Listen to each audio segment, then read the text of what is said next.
Bukod ho sa bilang sa boto, siyempre dito po sa impeachment ay yung binabanggit ho dyan ay numbers game. Bagamat pinagtatalunan ho ngayon na dapat 16 votes pa rin ba, two-thirds ng Senado ang sinasabi na pagbabasihan dahil sa suspendido raw nga po itong si Senator Jingo Estrada at ito pong si nagtatago naman si Senator Bato de la Rosa. Pero dito ay mamaya i-discuss natin yan. Kasi pinag-uusapan yung kung 16 votes ay gagawin 15, kung gagawin mong 15, dapat bumaba rin yung yung threshold sa mag-absuelto. Kung dati ay siyam, 9 votes, absuelto, 7 votes na lang, 'di ba, para patas. Pero eto ho muna mga kababayan. So kung delikado ho sila sa numero para makonvict ito pong si VP Sara Duterte, sa unang sigwada pa lang ho dito sa pre-trial conference sa impeachment case laban po kay VP Sara Duterte ay may mga report na nako ay kumain ng alikabok at kinain ng buhay ng lead counsel ni VP Sara na si Attorney Sheila Sison. Ito hong grupo ho ni na Congresswoman Jervil Luistro na nagsisilbing prosecutor dito po sa impeachment trial ni VP Sara Duterte.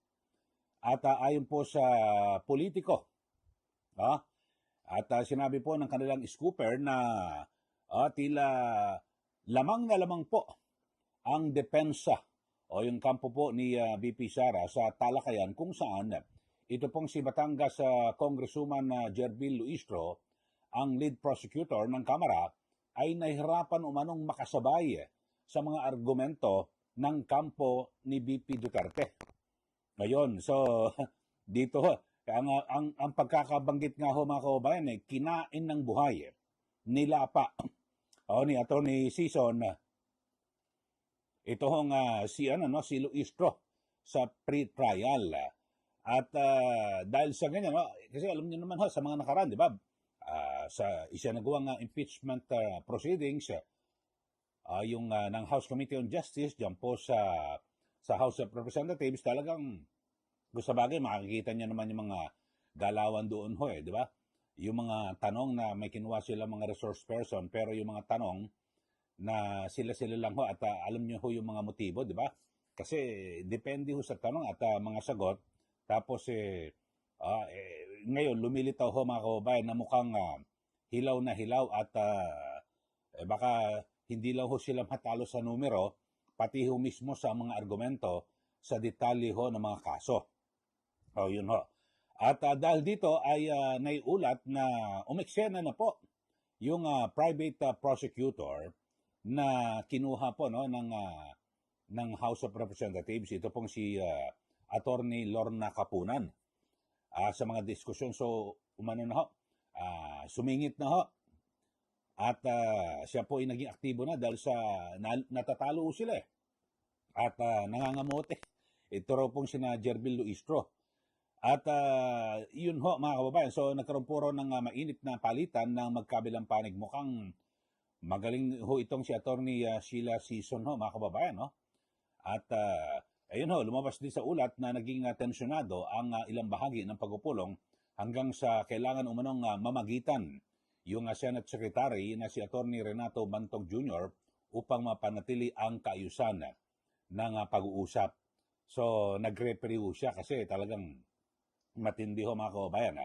At alam naman natin na itong si Attorney Sheila Sison, talagang batikang abogado po ito mga kababayan. So yun po sinasabi, yung naging takbo raw po, hindi naging patas.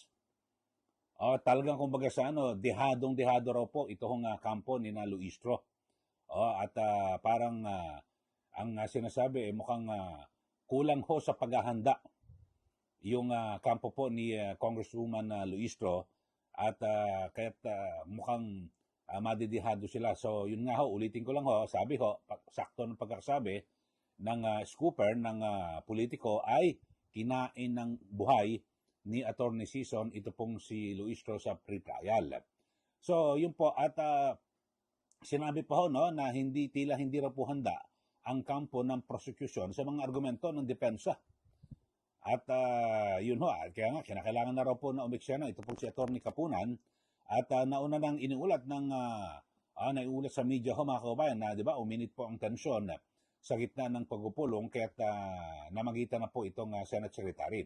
Si Sison, para po sa kaalaman ng ating mga kababayan, ito po si Atty. Sheila Sison ay na isang partner sa Fortune, Narbasa at Salazar Law Firm. Talagang ito, mabibigat ho itong mga itong law firm na ito na magdedepensa kay BP Sara. Ang inuulat na tanging miyembro po ng legal team ng Vice Presidente na aktibong lumahok sa mga diskusyon sa naturang conference na isinagawa bilang paghahanda sa impeachment trial na nakatakdang magsimula sa July 6. Siguro ang ginawa ho na strategy ho nito hong Fortune Narbasa and Salazar Law Firm, yung defense team ni BP Sara Duterte. Total, mga nakaharap naman doon at siyempre ang pinaka-lead prosecutor ay ito pong si Congresswoman Jerbil Luistro. So babae na rin ang pinaharap, mga kababayan. Kasi marami ho, grupo ho ito, yung defense team ni BP Sara. So sige, ang nangunguna sa prosecution ay babae. So babae rin po ang ipinantapat. Ito pong si Atty. Sheila Sison dito po kay Congresswoman Jerbil. So lumitaw mga kababayan na siguro ay maaaring kinalawang na ho o kapos po sa experience sa pagiging litigator nito pong si Congresswoman Luistro. Kaya yun ho ang nangyari. At ito ho, mistulang nagpahiwatig ito pong si Atty. Kapunan tungkol sa mainit na naging takbo ng pulong nang maikling makipag-usap siya sa mga mamahayag. Pagkatapos po ng sesyon, di ba, yung pre-trial. Ang sabi niya ho, di ba, na-interview siya ako. May period ako ngayon, mainit ulo ko. Pabirong pahayag ni Atty. Kapunan.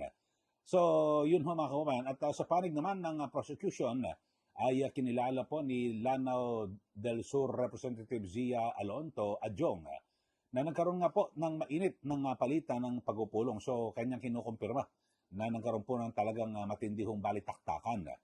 At sabi niya, karaniwan naman daw yan sa pre-trial conference, ayon po kay Adjong, kaya may mga pre-trial conference, kaya nga raw may ganyan para mapag-usapan at mapagkasunduan kung ano-ano yung mga usapin. Ang maaring tanggapin, alin ang pagtatalunan ng bawat panig at kung ano ang isasama sa mga talakayan ng impeachment court sa mismong paglilitis. At batay po sa napagkasundo ang schedule sa conference, ay inaasahang magsusumite ang magkabilang panig ho ng kani-kanilang komento hinggil sa proseso ng yung stipulation bago sumapit ang June 22 habang hindi pa naresolbang issue naman na tatalakayin ng impeachment court sa June 25. Yun ho. At ganun ho talaga mga kababayan at siguro ay sa susunod ho na pag-aharap. Kasi pag mga ganyan, yung pre-trial conference, para mas maging mabilis po ang proseso ng paglilitis. Kaya may mga ganyan ho.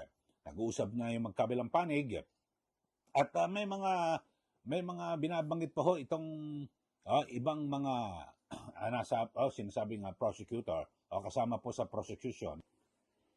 Ito ho, kung kinain ng buhay, ito hong si Luistro, pero mayroon namang binabanggit, ito hong si Kabataan Party List Representative Rene Co, na tunog lata raw po ang isinumiting pre-trial brief ng kampo ni VP Sara Duterte para po sa kanyang impeachment.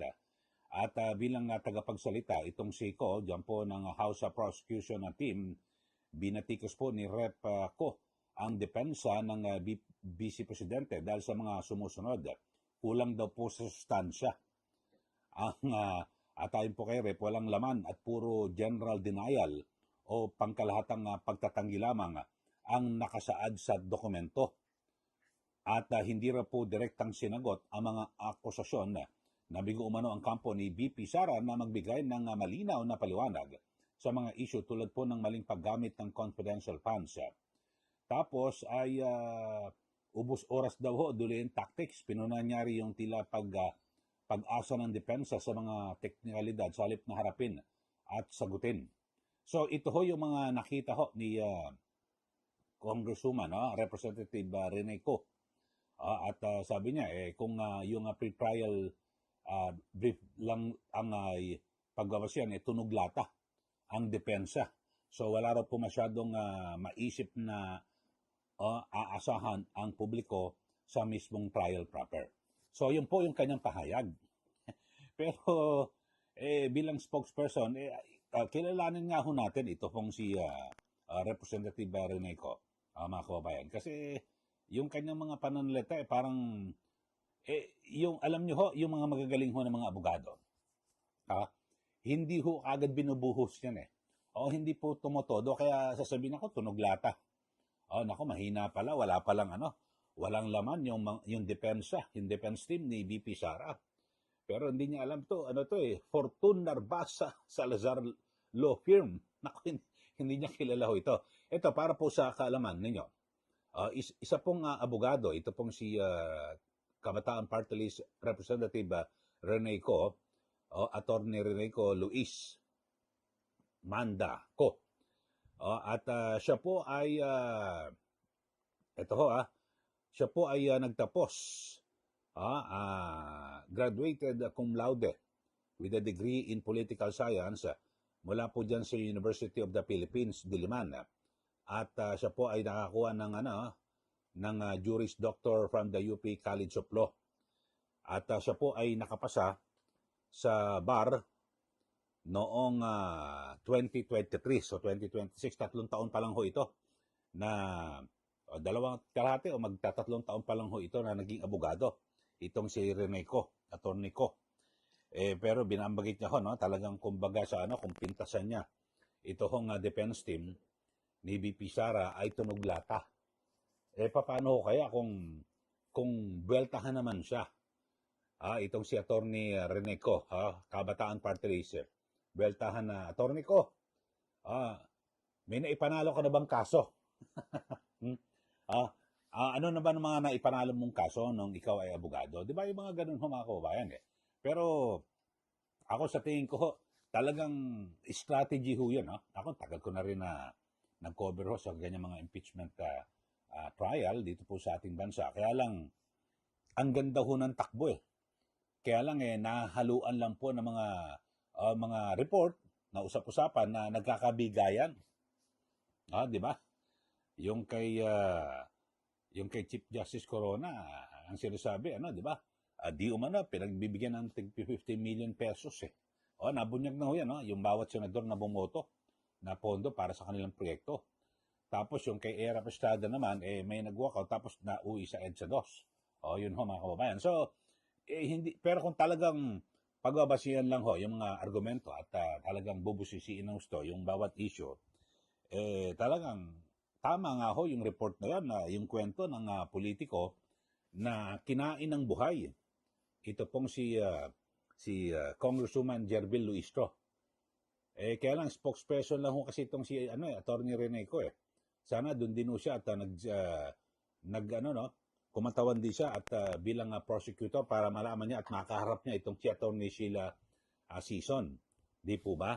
So, yun ho, kung tunog lata, ano nangyari dito sa sinasabing kinain ng buhay? Anong tunog iyon? Kayo, ano ang masasabi niyo? Anong tunog? Anong klaseng tunog?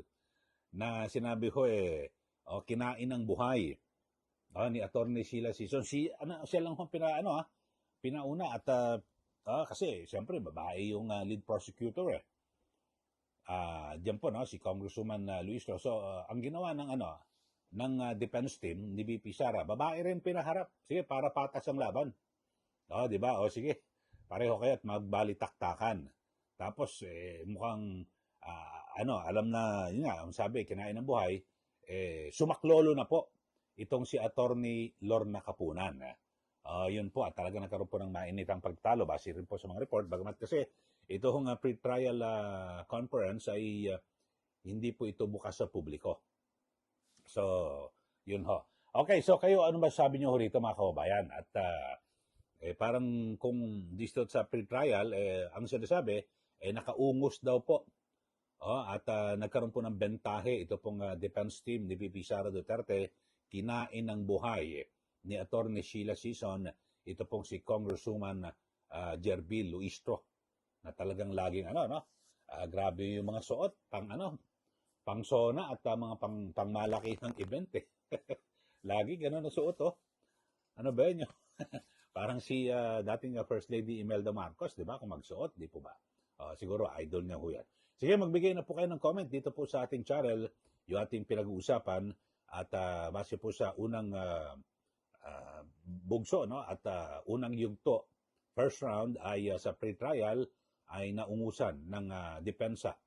Ito hong prosecution at base rin ito sa kabila ng mga report na sa numero, mukhang mahihirapan din daw po na makakuha ng sapat na bilang para mapatalsik si VP Sara. Sige, magbigay na po kayo ng comment dito po sa ating channel. At sa mga bago lang po, subscribe na po kayo para kayo po laging updated dito po sa ating mga pinag-uusapan. Sundan nyo rin po yung aking Facebook, Eli Saludar. Maraming salamat. Muli ito po si Ka Eli. Magandang araw po sa ating lahat.